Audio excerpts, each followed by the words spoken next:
Hi, I'm Inga Rose. I'm founder and CEO of Reference Medicine. We're a biospecimen provider in the oncology space.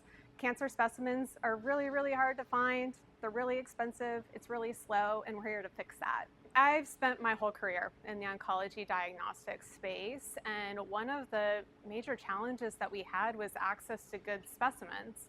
A lot of the specimens that we would get just weren't good quality, and it almost became normal that, like, okay, 30% of them are going to fail. So that's just, we work around it, we get creative.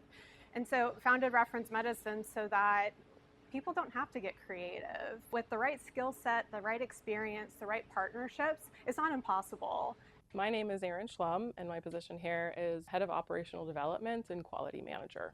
These tests take sometimes weeks at a time, so where Reference Medicine is different is we do a ton of quality control. So we will extract DNA from that specimen and then run a quality control check looking at the DNA integrity score and the concentration obtained from that specimen, the tumor quality, and we have a pathologist review to ensure that what is being purchased by our customers is of high quality. So researchers think about biospecimen procurement differently when they work with Reference Medicine. They're able to go online or work directly with us to be able to build their cohort of samples and have that delivered to their lab within days and affordably.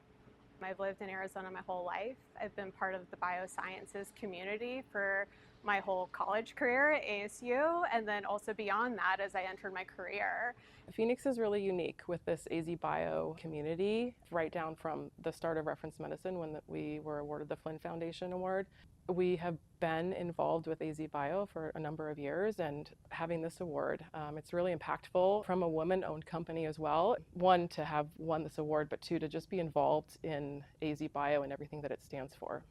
AZBio in particular has been an amazing connector that has allowed me to meet other founders, other mentors that have helped guide me on things for Reference Medicine or myself personally as a leader within the space. Just so many passionate people that really want to see the Phoenix biosciences thrive. We're becoming a hotspot. And it's really exciting to see that over the years, and I think it's just the beginning.